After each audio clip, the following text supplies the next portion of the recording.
మాతా శిశు సంరక్షణకు కేంద్ర రాష్ట్ర ప్రభుత్వాలు అనేక పథకాలు తీసుకొస్తున్నాయి. క్షేత్రస్థాయిలో అవి సరిగా అమలు కాకపోవడంతో పథకం నీరుగారుతున్నట్టుగా జిల్లాలో విమర్శలు తలెత్తున్నాయి. అయితే జిఎస్ఎల్ మెడికల్ ఇన్స్టిట్యూషన్స్ మరియు కిమ్యూ ఇంటర్నేషనల్ యూనివర్సిటీ భాగస్వామ్యంతో ఇండియన్ అలైన్డ్ ఎంబీబీఎస్ కోర్స్ అడ్మిషన్లు అందిస్తోంది నియో.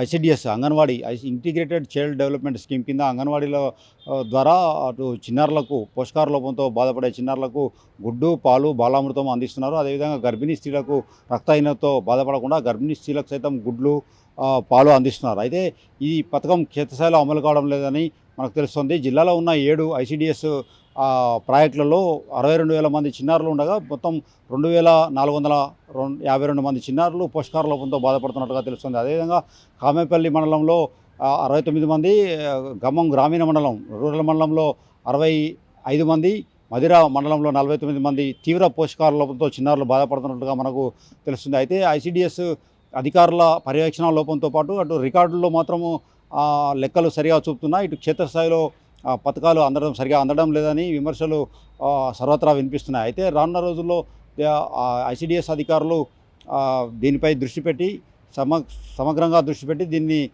చిన్నారులకు పోషకాహార లోపం లేకుండా చూడాలని ప్రజలు కోరుతున్నారు. వీడియో జర్నలిస్ట్ నాగేందర్తో హరీష్, ఆర్టీవీ ఖమ్మం నుండి.